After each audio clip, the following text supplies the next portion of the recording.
absolutely free.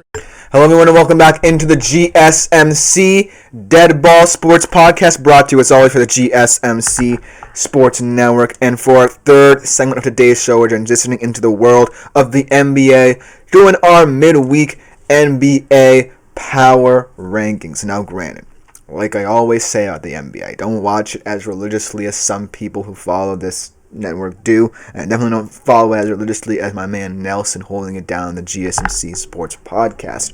But I do think that these power rankings are a good exercise to get me into the flow of the NBA and to get you as NBA fans who might be watching intrigued in this show as well. I always want to have as many segments from as many sports as possible to supplement the show as possible, in the NBA, as always, is ever popular. So without further ado, let's just jump right into it. If I mess up some facts about certain teams, I do apologize and bear with me, but let's just get right into it. Starting off at number 5, the newest entrant into my top 5 in the NBA power rankings, and they are the Memphis Grizzlies. This is a team I'm really excited about just because of their depth, both the inside and the outside. Obviously, they have do-everything guard Ja Morant.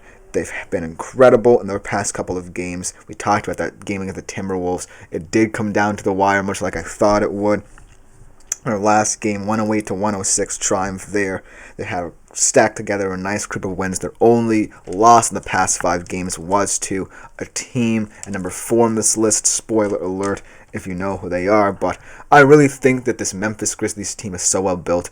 And I want to point out the fact that it's not just this backcourt that's electric.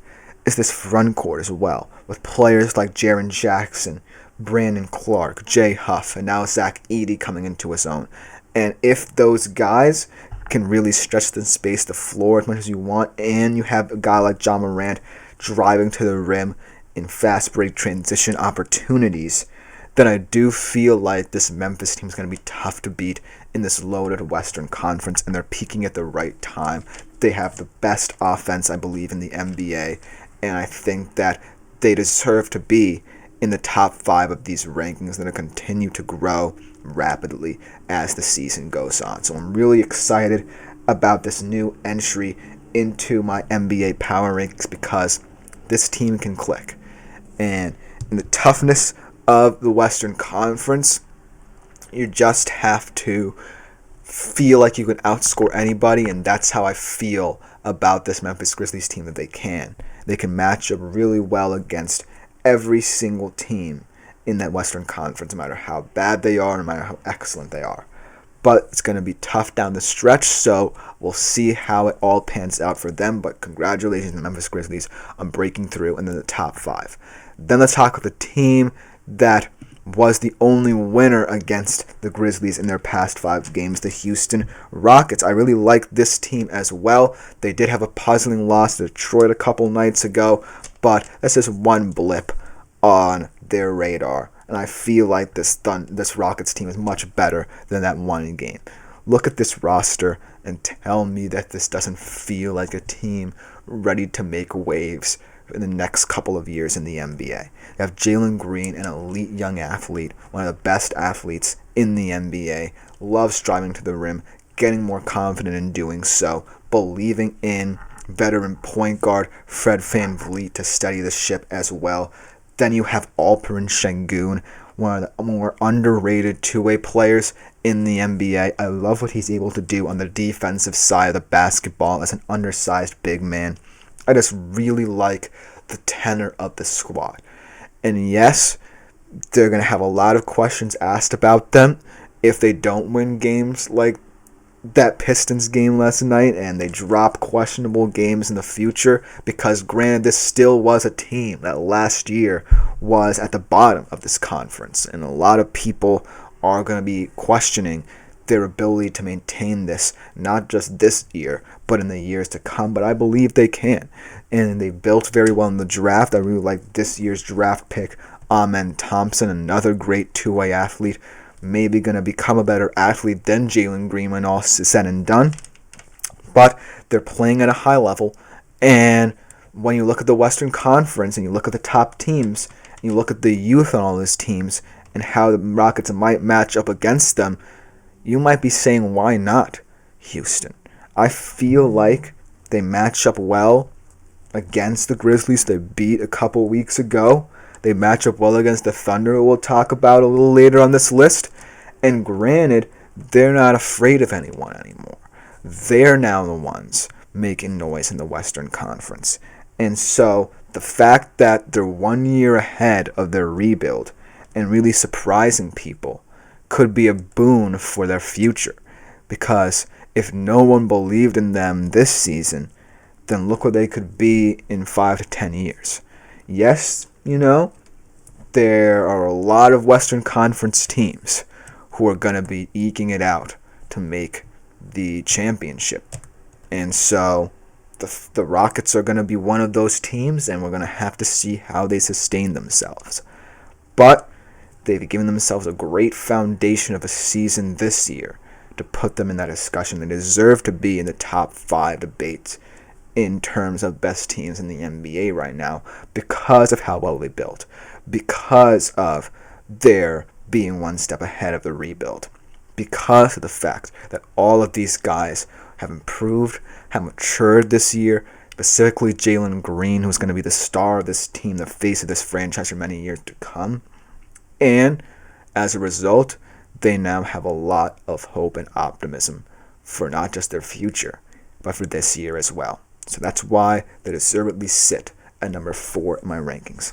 Now let's talk about the most precarious placement on this list. At number 3, the Boston Celtics, a team that feels like they've been steadily in decline, even though they haven't been in complete crisis mode. They still sit in second in the Eastern Conference standings, but they haven't had a 3-game win streak in many weeks. Both Jays have underperformed. Kristaps Porzingis hasn't really looked as impactful as people thought he would be after his return from injury. All the production from their bench has kind of dissipated, and now they're slowly falling out of favor in a lot of people's minds in the East. I still think this team at this best could just be the best team in the NBA. I'm not willing to fall off that wagon just yet, but we haven't seen as much as possible over the past couple of weeks. There were some questionable results where, for example, against the Hawks, I believe a couple days ago, they let a lead slip with 3 seconds left. They missed their free throws. And they had a questionable win against the Pelicans where they really let them into this game and should have won going away. And yes, they did have a nice little warm-up revenge game of sorts against Golden State where they blew them out by 40 on their home court. But until they get back to performing well on offense, shooting the 3 well like we know they can, and once the Jays get back into rhythm as well, that's when I start to feel this team will be as most dominant, but it hasn't been. And so we have to ask the questions about them, and they have to fall a little bit in my rankings because they're not playing as well as the top 2 teams here, and they haven't played well against inferior competition for many weeks now. So until they get back into that rhythm, until they figure out what this slump, what this blip, what this trend is like, then I can't really say they deserve to be in the upper echelons of these rankings. But they still sit at number 3 just because, A, the potential, and B, they haven't completely fallen off yet to the point where they're in complete crisis mode and we're saying break up the team. Because that's not the Boston I know. I feel like they still have the championship DNA. It is not showing up for as long as they need to sustain nice winning streaks, much like they did earlier in the year. So that's why they sit at number 3 in my power rankings for this week. Then at number 2, a lot of people will be skeptical about this or angered in some situations, but I have the Thunder still at 2, and this is no indictment of them. Yes, they got the revenge against the Cavs on their home court when Shea put up 40 on them. But I do feel like when you compare these 2 teams, I am a little bit more apprehensive about OKC's youth and how they're going to use their depth pieces using forward.